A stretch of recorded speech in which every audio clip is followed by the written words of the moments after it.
A Juiz esclarece. Vamos falar nesta sessão novamente das convenções antenupciais e particularmente do princípio da imutabilidade.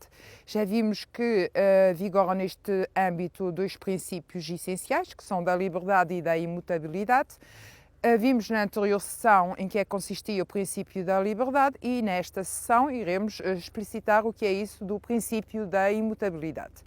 Significa essencialmente que, depois de casar, as convenções antenupciais, tal como o regime de bens do casamento, não podem ser alterados, salvo nos casos que a lei expressamente prevê. Significa isto que até ao casamento, se os nubentes tiverem celebrado determinada convenção antenupcial e antes do casamento a quiserem alterar, ainda o podem fazer. Não poderão fazê-lo é depois do casamento. E quais são as exceções que a lei prevê ao princípio da imutabilidade? São aquelas que expressamente constam de dispositivos legais, de que vou dar alguns exemplos. Será o caso, por exemplo, da separação judicial de pessoas e bens. Já analisámos numa anterior sessão o que era isso da separação judicial de pessoas e bens. Portanto, os cônjuges não pretendem pôr termo ao casamento, mas querem fazer cessar os direitos pessoais e patrimoniais que derivaram do casamento, portanto, pôr cobro aos direitos conjugais e deveres conjugais e alterar o regime de bens, apartando de pessoas e bens. Portanto, pessoas casadas no regime de comunhão em que seja decretado a separação judicial de pessoas e bens, passarão a ter outro regime de bens a partir daquele momento, que será um regime de separação. Também no caso de separação judicial de bens, há lugar à modificação do regime de bens que, se fosse de comunhão, passaria a ser de separação de bens. Como já vimos também numa sessão, isto verifica-se quando há uma violação grave dos interesses patrimoniais do casal e é pedido fundadamente que seja alterado o regime de bens em função de atos de dilapidação, de dissipação do património, de má gestão, de má administração. Portanto, já analisamos os pressupostos noutra sessão. Também existem outras situações em que há lugar à alteração, à modificação do regime de bens. Portanto, são aqueles casos em que há, por exemplo, uma insolvência, em que há lugar, por exemplo, a uma execução por dívidas próprias de um dos cônjuges que afeta os bens comuns do casal. Nesse caso, o outro cônjuge tem o direito de pedir a separação dos patrimónios. São os casos de ausência, em que um dos cônjuges se ausenta, portanto, é declarado ausente, e nesse caso também pode haver lugar à separação de patrimónios.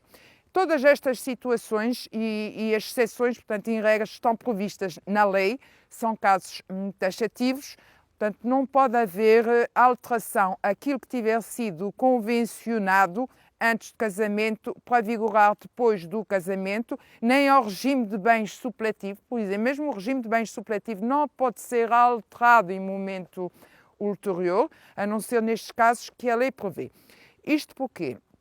Desde logo porque existe uma preocupação de proteção dos interesses de terceiro, e uma das questões que se levanta é se este princípio da imutabilidade também abrange ou não, no caso de ter havido convenção antenupcial, as cláusulas que não tiverem natureza patrimonial.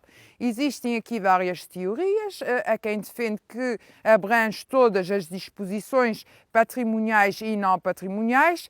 Há outras que defendem que só afeta os direitos patrimoniais dos cônjuges, portanto, em princípio, só não seria possível modificar as cláusulas relativas a direitos patrimoniais, uma vez que, quanto aos não patrimoniais, que podem dizer respeito, por exemplo, ao estatuto dos filhos, que podem dizer respeito à educação dos filhos, à religião, pode haver necessidade de adaptar isso aos interesses dos próprios filhos e, nesse caso, será necessário alterar essas cláusulas que não afetam em nada o património dos cônjuges e apenas têm a ver, portanto, com interesses que não tenham repercussão pecuniária.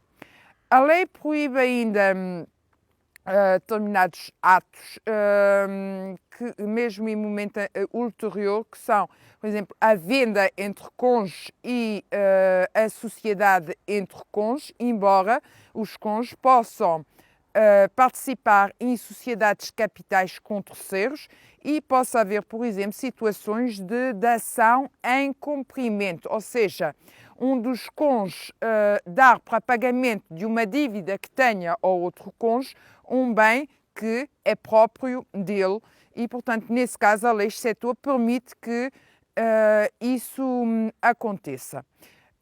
Tirando isso, todos os negócios que sejam celebrados pelos cônjuges em momento ulterior ao casamento e que visem alterar, de certa forma, o estatuto que ficou, em termos patrimoniais, estipulado no regime de bens acordado ou nas convenções antenupciais, portanto, são em princípio proibidos porque viola o princípio da imutabilidade de que tenho vindo agora a falar. Portanto, terá de ser analisado caso a caso e, no caso de celebração pelos cônjuges de algum negócio que vise defraudar essa proibição, poderá ficar sujeito ao escrutínio judicial e vir a ser declarado nulo ou anulável. Portanto, o que se pretende é que o que tiver sido adotado como regime patrimonial no ato do casamento vigore até ao seu termo, a não ser nestes casos excepcionais, portanto, que mencionei, e de que a lei fornece um elenco taxativo que é insuscetível de convenção em contrário. Penso que quanto ao princípio da imutabilidade foquei os pontos essenciais. Espero ter sido clara. Bem-aja pela atenção.